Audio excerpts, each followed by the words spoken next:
બારડોલીના તલાવડી વિસ્તારમાં સ્વરાજ આશ્રમ મેદાન ખાતે શ્રીજીની પ્રતિમાઓ ખરીદવા માટે ભક્તોની ભારે ભીડ જામી હતી।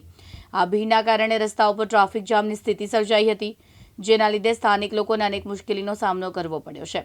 ટ્રાફિકની અવ્યવસ્થાને કારણે અનેક લોકોને લાંબા સમય સુધી રસ્તાઓ પર રાહ જોવી પડી હતી, જેનાથી તેમની દૈનિક કામગીરીમાં અડચણો ઊભી થઈ છે। જો કે આ તકલીફો છતાં ભક્તોનો ઉત્સાહ અકબંધ રહ્યો છે।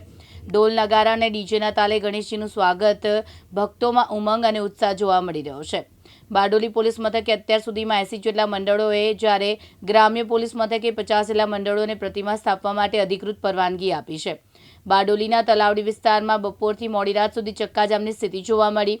બારડોલીના તલાવડી વિસ્તારમાં 15 દિવસ પહેલાથી શ્રીજીની પ્રતિમાના વેચાણ અર્થે 20થી વધુ સ્ટોલ લગાવવામાં આવ્યા હતા। સ્થાપનાના દિવસે નજીક આવતા પ્રતિમાની ખરીદી જોરમાં ચાલી રહી છે, જ્યારે મંગળવારે સવારથી ગણેશ ભક્તોની શ્રીજીની પ્રતિમા ખરીદવા માટે મોટી સંખ્યામાં તલાવડી વિસ્તારમાં જોવા મળ્યા છે। બપોર બાદ તો ટ્રાફિક જામની સ્થિતિ સર્જાઈ હતી। મોટી સંખ્યામાં શ્રીજીની પ્રતિમા લેવા માટે ટ્રેક્ટર, ટેમ્પો લઈને આવતા રસ્તો જાણે બંધ થઈ ગયો હતો। લોકોએ આ વિસ્તારમાંથી પસાર થવું કપરું બની ગયું હતું। રમેશ ખંભાતી, દિવ્યાંગ ન્યૂઝ, બારડોલી, સુરત।